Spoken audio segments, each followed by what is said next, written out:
Bonjour les amis et bienvenue dans cette formation destinée à la création d'un web service. Donc, nous allons créer ensemble un projet de web service. Nous allons commencer à partir de la base, d'accord? Je vais vous donner les éléments nécessaires pour concevoir vos web services, d'accord? Histoire de les utiliser plus tard dans d'autres projets, un projet mobile, un projet web, etc., etc. Donc, l'objectif premier de cette formation, déjà, c'est de démystifier un peu les éléments qui tournent autour de la conception d'un web service dans WebDev. Alors ici, je vais utiliser la version 25 de WebDev. Ensuite, nous allons évoluer, donc nous allons ensuite intégrer une base de données, interagir avec une base de données, etc., créer des classes, créer des structures de données, etc., etc. Par la suite, dans une deuxième série dans une deuxième formation, d'accord, dans une deuxième série de vidéos, je vais dire, nous allons créer un projet mobile qui va consommer le web service qu'on va créer dans ce projet ici. Donc, n'hésitez pas à vous abonner et c'est parti. Donc là, nous allons créer un projet web service. Ça va être un web service REST. Suivant. On va l'appeler API 1. Suivant. Pas de gestionnaire de données. Suivant. Nous allons nous passer de la base de données pour l'instant. On va l'intégrer plus tard. Suivant. Terminé. Alors, quand vous créez un projet de web service, en fait, le premier élément que vous allez créer, en fait, c'est une collection de procédures. Parce qu'un web service, en fait, en tout cas dans WebDev, ce sont des procédures, ce sont des points d'entrée. C'est tout. Vous créez votre procédure, vous l'associez à un point d'entrée et le projet est terminé. Alors, je sais que je simplifie beaucoup, mais c'est un peu ça.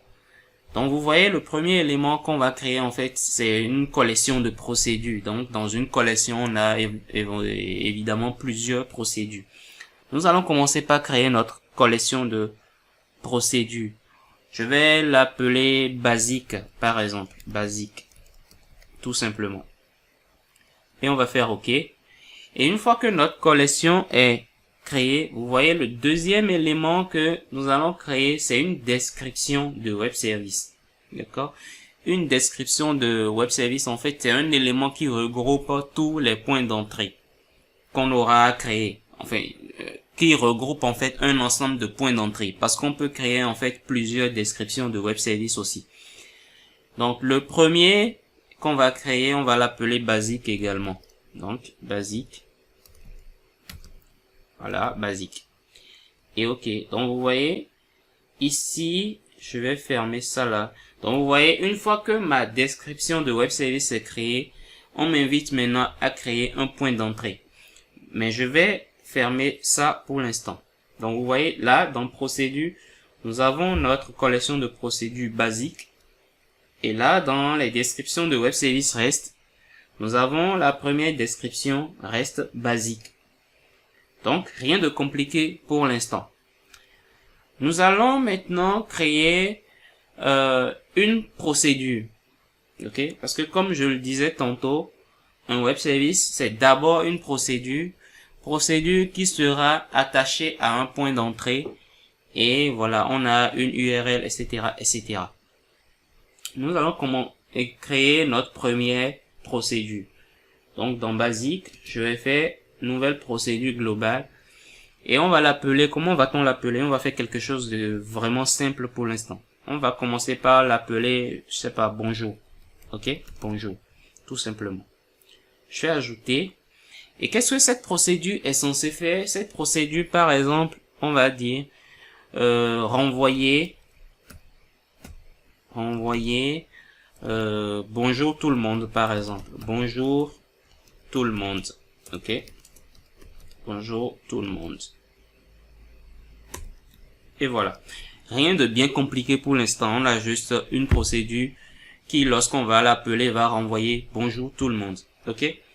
Nous revenons maintenant dans notre description de web service, ok? Et on va faire un nouveau. Donc là, on est en train de vouloir créer un nouveau point d'entrée REST. Je vais faire suivant. Procédure associée au point d'entrée. Je vais chercher ma procédure bonjour. Je fais valider. Suivant. Là, nous avons les méthodes HTTP. Il y en a plusieurs, mais nous allons rester sur la méthode get pour l'instant. Je fais suivant. Et regardez ici, on a la ressource du point d'entrée. Alors, la ressource du point d'entrée, c'est en quelque sorte l'URL par laquelle nous allons appeler ce point d'entrée là. Donc, vous voyez par exemple ici, on a déjà les éléments par défaut.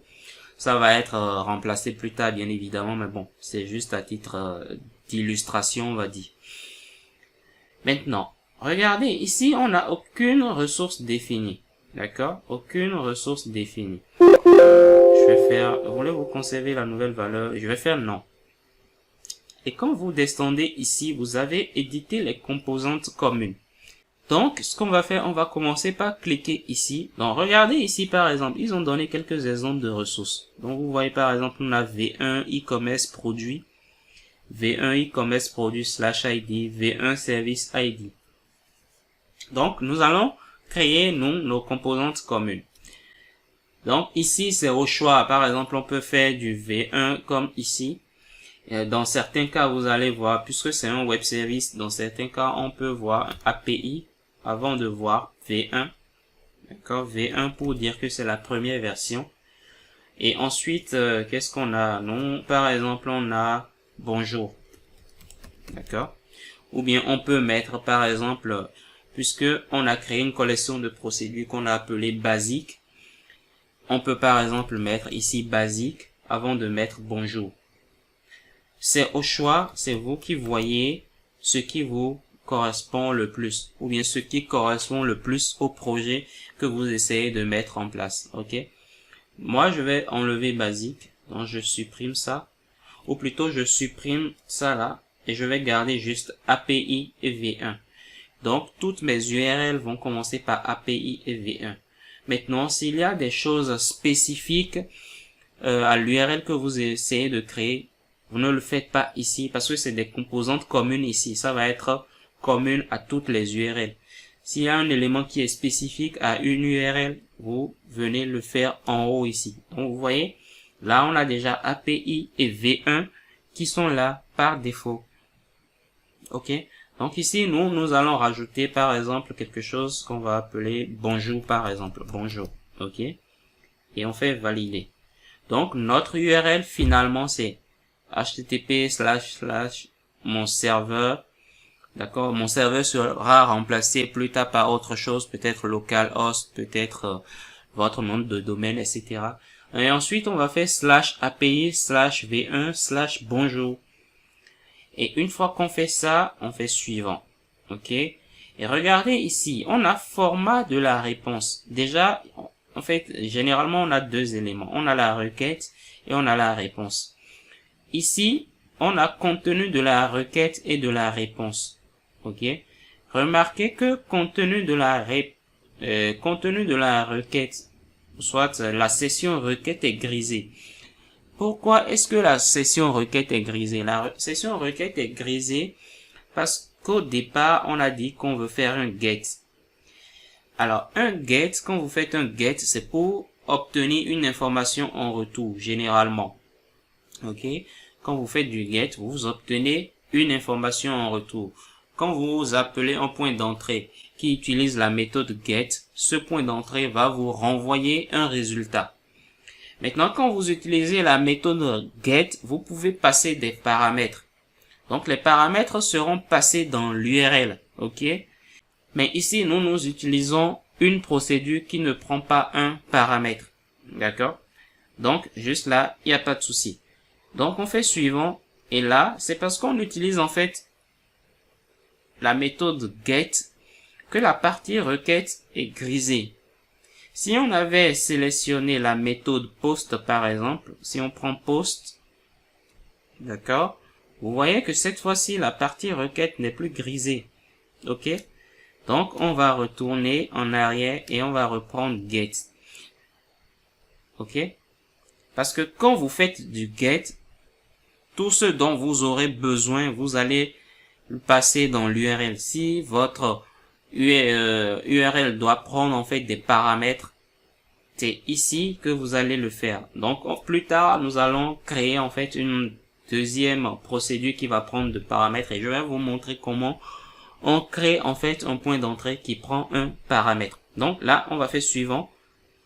Et ici, qu'est-ce qu'on a regardé? On a format de la réponse.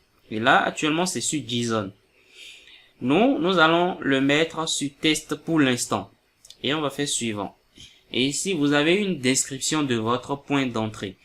Donc, vous dites en quelque sorte ce que ce point d'entrée fait. Donc, on peut dire bonjour tout le monde, classique. D'accord? Bonjour tout le monde, classique. Bon, c'est juste une description. Ok? Et je fais terminer. Et vous voyez là, mon point d'entrée a été créé. Une fois que mon point d'entrée est créé, je peux le tester. Donc, je vais le tester ici. Et voilà. Donc là, nous sommes dans l'utilité WD Test REST. En fait, c'est une utilité qui est dans WebDev par défaut et qui vous permet en fait de tester vos web services directement sur votre ordinateur. Donc là, vous voyez, nous avons notre point d'entrée. Et quand vous passez la souris dessus, bien évidemment, vous voyez la description. Bonjour tout le monde, classique. Donc quand je fais un double-clic sur mon point d'entrée, j'ai mon URL. Donc tout à l'heure, je vous disais que la partie mon serveur va être remplacée plus tard. Là, moi, je suis sur le poste local, raison pour laquelle vous voyez localhost ici. Donc voilà. Et ici, vous allez voir ça, c'est la partie, nos composantes communes en fait. Et là, c'est l'élément, enfin la partie qui est spécifique à notre point d'entrée. Donc ça, c'est l'ensemble en fait nous donne une URL. On est d'accord. Et quand je fais envoyer, qu'est-ce que j'ai? J'ai bonjour tout le monde. Donc, je vais m'arrêter ici. Dans la prochaine vidéo, nous allons créer un point d'entrée qui va prendre un paramètre.